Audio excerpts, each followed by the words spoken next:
In the next material that we create, we will learn a process called bump mapping. This is a rendering trick that creates the illusion of additional geometry on the surface of an object. If you're continuing from the previous section, then you don't need to do anything special. However, if you're starting from a new scene, go ahead and open the file Chapter 4 Interior Material 04.max. Then open the Slate Material Editor to continue with the lesson. Here we are going to create a material that will simulate wood for the beams that are in the ceiling of our room. Now, instead of erasing the previous material from the View 1 work area, we're going to create a new work area that we can use to edit the wood material that we're going to create. In the View 1 work area, right-click on the top bar. It currently contains the View 1 tab. From the right-click menu, choose Create a New View, and let's name this view Workspace 2. So go ahead and type in Workspace 2, and then click OK. That creates a new empty workspace that we can use to create the wood material that we're going to apply to the beams on the ceiling. In the Material Map Browser, scroll the Navigator window until you get to the Mental Ray rollout for materials. We'll select from the Mental Ray Materials rollout the Autodesk Hardwood material and drag it into our workspace. You'll notice that it comes with two maps connected to the map slots in the Autodesk Hardwood material node. We want to remove these two maps because we're going to replace them with a different map. To do this, click and drag around the two map nodes that we want to delete. Then press the Delete key on the keyboard to remove them from the work area. Let's double-click on the title bar for the Autodesk Hardwood material node. Then double-click on the Material Preview sphere. That'll make it a little bigger and give us a better idea of what we're looking at. Go ahead and turn on the Show Background and Preview option in the upper toolbar. Then in the Material Attributes window, let's name the material to Wood Beam.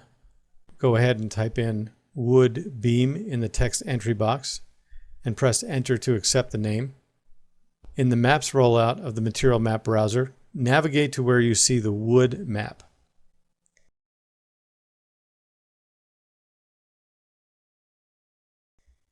Click and drag the wood map into our new work area. Click on the output of the wood map and drag it to the input of the wood image shader slot on the Autodesk Hardwood material. Just like so. You should now see a red line being drawn from the wood map output to the wood image input on the material node. In the default hardwood material attributes, change the Used For option by clicking on the Used For drop-down list. Change this option to Furniture.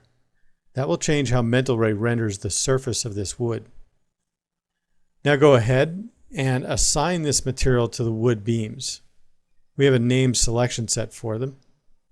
In the main toolbar, click the down arrow next to the selection set type in, and click on the selection set called Beams. That will select all the beams in the scene. In the Slate Material Editor, make sure you click on the Wood Material node. Then in the Material Editor toolbar, click the Assign Material to Selection button.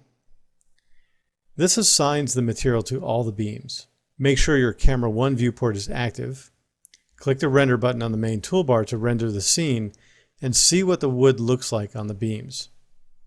This is a procedural or mathematically defined texture, so we cannot see it correctly in the viewport. We have to render the scene in order to make sure it's applied correctly. Once the rendering is done, we can take a look and see if we need to make any changes to the wood map that is applied to our beams. For now, let's go ahead and close the render window. Right now, our wood map that is applied to the beams looks good. However, the beams look very smooth, and we want them to look a little bit rougher, more like raw wood beams. We're going to use a technique called bump mapping to simulate the rough surface of the wood. We do this by dragging a cellular map into the work area. So go ahead and grab the cellular map, drag that into the work area, click on the output of the cellular map, and drag it over the input of the relief pattern. Release the mouse button. You'll see the line now connecting the cellular map output to the relief pattern image input. The relief pattern is the bump channel for the Autodesk hardwood material. The way bump mapping works is it uses the grayscale values in a map to virtually push and pull the surface of an object at render time. This makes it seem like there's a little more detail in the geometry than is really present. In this case, we're using the values in the color of the cellular map to create the bump illusion. The last thing we need to do is tell the material to use this map.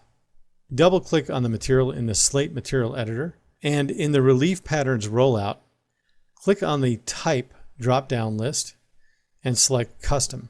This will tell the material to use the map that we just assigned to that channel. Change the amount to 0.5. Now let's take a look at the map that we're using to create this bump. Double-click on the cellular map to get the map attributes. If we double-click on the preview window, it will expand it and make it a little larger for us to view it better. In the Attributes Editor, in the Cellular Parameters Rollout Cell Characteristics area, click on the Chips style and check the Fractal checkbox. That will make this a little less of a blobby look and more of a cut look. We'll leave the size and other options alone until we know what this is going to look like in the rendered image. Now if you look in the map node of our work area, you can see the grayscale image that will be used to create the bump on the surface. Go ahead, let's render the Camera 1 viewport again. Click the Render button in the main toolbar and let this render.